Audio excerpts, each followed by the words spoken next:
दोस्तों देखिए, साफ सीधी बात है, पाकिस्तान कुटेगा बहुत बुरी तरीके से। यही Organisation of Islamic Cooperation Palestine से कहता आ रहा है कि हम तुम्हारे साथ खड़े हैं, और यहूदी डेली आके ठोकते हैं, कोई तो बचाओ हमें, कोई तो बचाओ, मोदी जान से मार देगा इस बार। ना तुम जियोगे और ना तुम्हें इज्जत मिलेगी। कि जितने भी तुम 3-4 करोड़ हो, मार मार के सुअर की तरह तुम्हें निकाले, मुंह बंद रखना अपना बांग्लादेशियों। अब पाकिस्तान की आखिरी घड़ी आ चुकी है दोस्तों। तुम्हारी शक्ल अगले 3 महीने के अंदर सुअर जैसी लगेगी। आज का वीडियो सेव कर देना पाकिस्तान।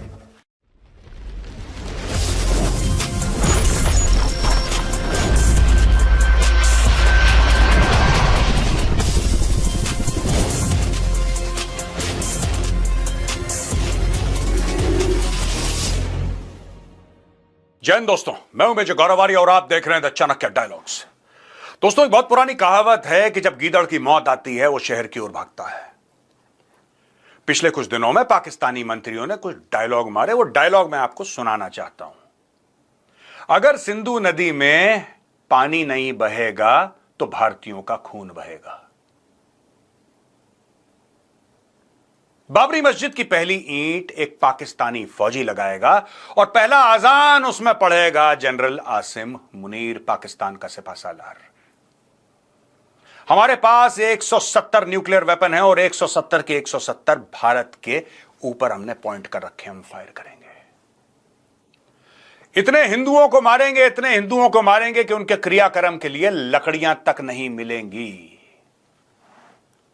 और आज की तारीख में पाकिस्तान का diplomat Asim Iftikhar Organisation of Islamic Cooperation के पास जाता है और उनके पैर पकड़ लेता है। ऑर्गेनाइजेशन ऑफ इस्लामिक कोऑपरेशन दोस्तों 57 मुसलमान देशों का एक ग्रुप है।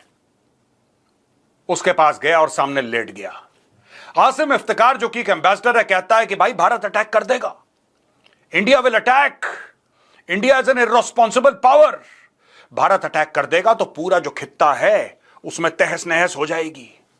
हमारे दिमाग में असमंजस चल रही है कि अब क्या करें, मोदी छोड़ेगा नहीं। और ऑर्गेनाइजेशन ऑफ इस्लामिक कोऑपरेशन ने बोला कि हम पाकिस्तान के साथ खड़े हैं, आप फिक्र मत करिए, डोंट वरी, आप चिंता मत करिए, डोंट वरी। यही Organisation of Islamic Cooperation Palestine से कहता आ रहा है कि हम तुम्हारे साथ खड़े हैं, और यहूदी डेली आके ठोकते हैं। तो अगर ऑर्गेनाइजेशन ऑफ इस्लामिक कोऑपरेशन वैसे ही खड़ा है पाकिस्तान के साथ जैसे वो गाजा के साथ और फिलिस्तीन के साथ खड़ा है, तो मैं ऑर्गेनाइजेशन ऑफ इस्लामिक कोऑपरेशन को सल्यूट करता हूं।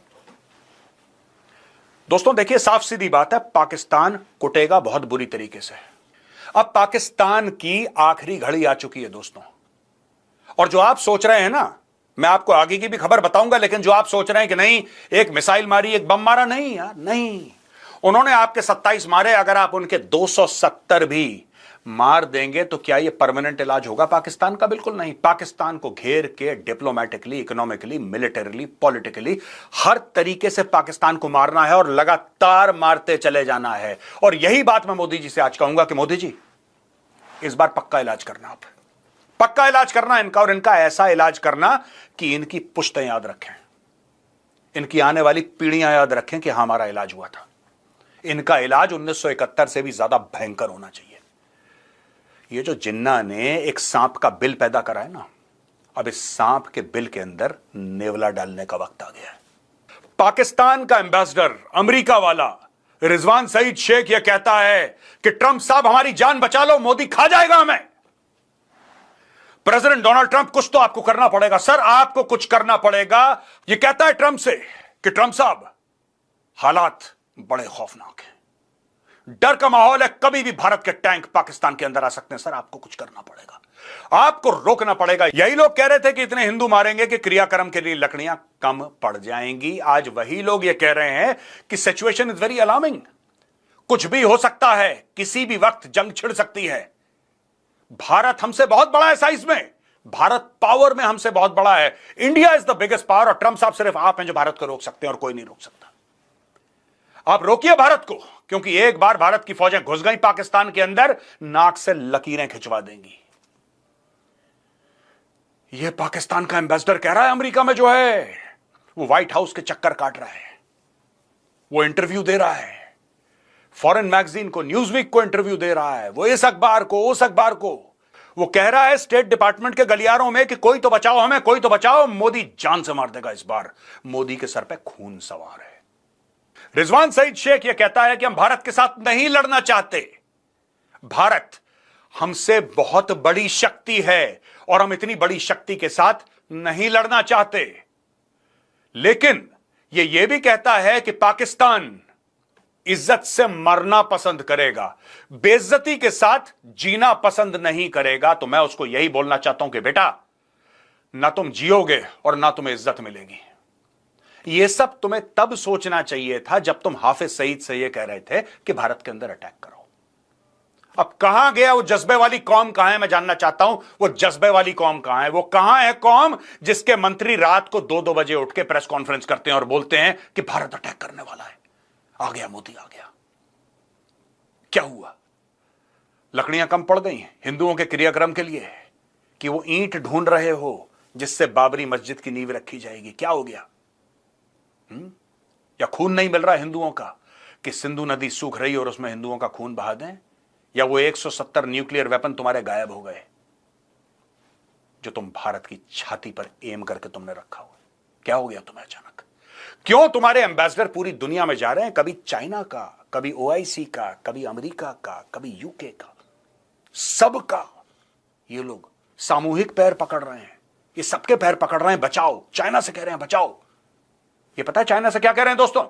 चाइना से कह रहे हैं कि तुम्हारी तो भारत के साथ 125 अरब डॉलर की ट्रेड है, 125 अरब डॉलर की तुम्हारी ट्रेड है, तुम लोग प्रेशर क्यों नहीं डालते? चाइना इनसे कहता है शट अप, चुप करो, तुमने फैलाया है रायता, तुम समेटो। इसके बीच में यह खबर आई है कि बांग्लादेश इस मामले में बिल्कुल चुप है दोस्तों। बांग्लादेश इस मामले में कुछ नहीं कह रहा।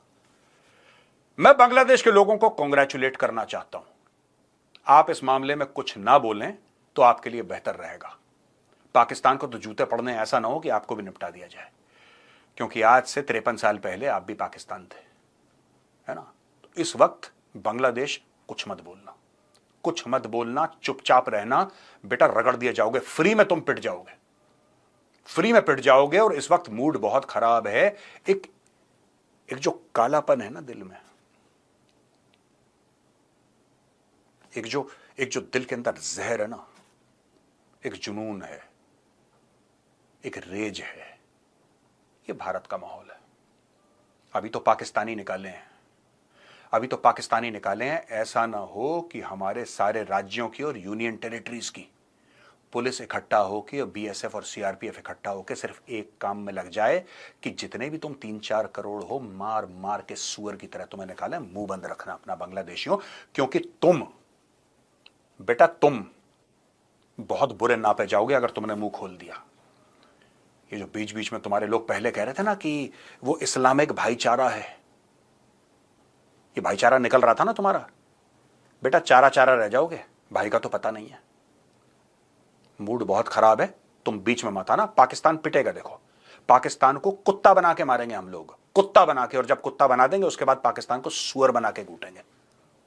लेकिन तुम बीच में मत आना, क्योंकि तुम्हें कुत्ता बनाना और आसान है, फ्री में कुट जाओगे अगर तुम बीच में आ गए। दोस्तों 427 अरब पाकिस्तानी रुपए यह स्टॉक मार्केट का लॉस है। और 22 अप्रैल के बाद 8000 पॉइंट पाकिस्तान का स्टॉक मार्केट क्रैश कर गया। पाकिस्तान से लोग अपना सरमाया लेकर, अपनी इन्वेस्टमेंट लेकर बाहर भाग रहे हैं। कोई दुबई भाग रहा है, कोई लंदन भाग रहा है, कह रहा है पाकिस्तान में नहीं रहना। इंडियन आर्मी आ रही है, इंडियन नेवी आ रही है, इंडियन एयरफोर्स के राफेल आसमान में गरज रहे हैं, कह रहे हैं जाओ भागो यहां से। फ्लाइट ऑफ कैपिटल शुरू हो गया पाकिस्तान के अंदर से, फ्लाइट ऑफ कैपिटल। आज की तारीख में दोस्तों वो पाकिस्तानी जो पाकिस्तानी स्टॉक मार्केट में पैसा लगा रहे थे, जो मोटे आसामी थे पैसा लगा रहे थे, वो अपना पैसा निकाल के वापस जा रहे हैं लंदन और दुबई। और उनके सबके मन में सिर्फ एक ख्याल है कि यार कब्रिस्तान में इन्वेस्टमेंट कोई करता है, कोई कब्रिस्तान में पैसा लगाता है क्या? यह हाल कर दिया है। तो दोस्तों मिलिट्री मार तो पड़ेगी, डिप्लोमेटिक मार पड़ेगी, इकोनॉमिक मार पड़ेगी, पॉलिटिकल मार पड़ेगी। और तब तक तुम्हें मारेंगे, तब तक तुम्हें मारेंगे कि तुम जितने भी हो ना, जिनकी शक्ल इंसान जैसी है, तुम्हारी शक्ल अगले 3 महीने के अंदर सुअर जैसी लगेगी। आज का वीडियो सेव कर लेना पाकिस्तानियों। मुझे धमकी दे रहे हैं, मुझे फोन पे धमकी दे रहे हैं कि जो पाकिस्तानी तुम्हारा वीडियो देखते हैं और कमेंट करते हैं, हम तुम्हारा चैनल पाकिस्तान में ब्लॉक करवा देंगे। कुत्ते की औलाद, आज करवा, आज करवा। सॉरी, मैं कुत्ता समाज से फिर माफी मांगता हूं। सुअर की औलाद, आज करवा, अभी करवा, तीनों चैनल ब्लॉक करवा। मैं मेडल की तरह अपनी छाती पे पहनूंगा कि मेरे तीनों चैनल पाकिस्तान में ब्लॉक हैं। It's a matter of great honour for me. तुम्हारा वो हाल करेंगे, दुनिया थूकेगी नहीं तुम्हारे ऊपर। तुम देख लेना, दुनिया थूकेगी नहीं तुम्हारे ऊपर, तुम्हारा वो हाल करेंगे। तुम्हें बहुत खुजली हो रही है, खास तौर से पाकिस्तानी पंजाबी हैं, इनको बहुत खुजली है, बहुत खाज है। बेटा, इस बार ऐसा मुकम्मल इलाज होगा कि तुम लोग जाओगे, तुम्हारी पतलूने एयरपोर्ट पे उतारी जाएंगी। तुम देख लेना, अभी तुम देख लेना, FATF का देख लेना, तुम यूनाइटेड नेशन सिक्योरिटी काउंसिल का। मैं तुम्हें अभी बता रहा हूं क्या क्या देखना और तुम्हारे साथ क्या होगा। और ये आसिम मुनीर का तख्ता पलट होगा। अभी ये सारी प्लानिंग, अभी तैयारी इसकी हो रही है। आसिम मुनीर का तख्ता जाएगा। ये भी मेरा वीडियो सेव कर लेना। मैं जो भविष्यवाणी करता हूं, आप लोगों ने देखा होगा, सच होती है।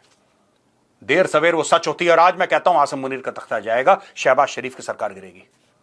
पाकिस्तान में गृह युद्ध जैसे हालात होंगे, जहां पे एक पाकिस्तानी दूसरे पाकिस्तानी के गरेबान पे हाथ डाल रहा होगा। ऐसे इनकी खाने की आटे की कतारें लंबी लंबी होंगी, प्यास से मरेंगे। देख लेना क्या क्या होने वाला है।